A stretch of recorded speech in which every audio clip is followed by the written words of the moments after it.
Eleições 2018. Nessas eleições, ficou notável que os candidatos preferiram atacar os seus concorrentes nas propagandas de rádio e TV, ao invés de explicar suas propostas políticas. Sobre este assunto, o Digitais Entrevista o publicitário e doutor em comunicação política, Vitor Corte Real, que é também diretor do curso de Design Digital da PUC Campinas. Obrigada pela presença, professor. Eu que agradeço, prazer estar aqui com vocês. De forma geral, quais são as regras básicas para a distribuição da propaganda eleitoral introduzida nas emissoras? Bom, com relação à propaganda em TV e rádio, que são as mídias tradicionais, alguma coisa mudou das eleições passadas para essa, principalmente com relação ao tempo de duração, em termos de dias. Hoje nós temos menos tempo de campanha eleitoral, por consequência, menos tempo em rádio e TV também. Mas a regra básica, principal, tem a ver com a proporcionalidade. Então, por que um determinado candidato tem mais tempo em TV e rádio do que outros candidatos? Isso é uma consequência do número de deputados que aquele candidato, que aquele partido possui na Câmara dos Deputados. Então, por isso acontecem as coligações também. Porque por meio das coligações, partidos se reúnem, aumentando assim o tempo de TV e de rádio, seguindo um critério que é baseado no número de deputados na gestão anterior presentes lá na Câmara dos Deputados. Bom, e ficou bem claro no primeiro turno que os argumentos usados nas propagandas são basicamente contra a violência, insultando o PSL, ou contra a corrupção, nomeando o PT. Essa característica de polarização acentuada já ocorria em outras eleições?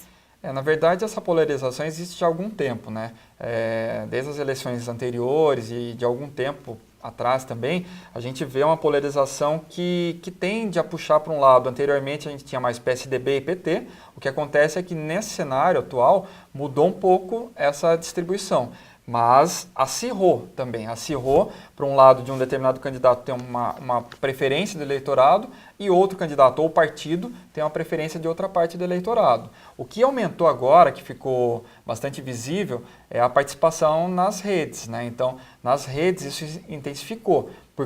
Por consequência, isso foi levado também para o debate e para as propagandas em TV e rádio. A polarização ela não é de hoje, mas ela ficou mais intensa hoje. Bom, e isso mostra que o plano de governo deixou de interessar para a população. Infelizmente, Parece que as propostas, a argumentação mais lógica, racional sobre o que um candidato se propõe a trazer ao país, enfim, durante a sua gestão, caso eleito, ficou em segundo plano. A gente acabou vendo, tanto nas propagandas por parte dos próprios candidatos, quanto na repercussão que as pessoas fizeram com relação a isso nas redes, uma preocupação muito mais com o histórico do candidato, com pontos de vista, com estilo, com comportamento, do que o que ele se propõe efetivamente a fazer quando eleito. Realmente, isso é triste para a democracia, ver que as propostas ficaram em segundo plano.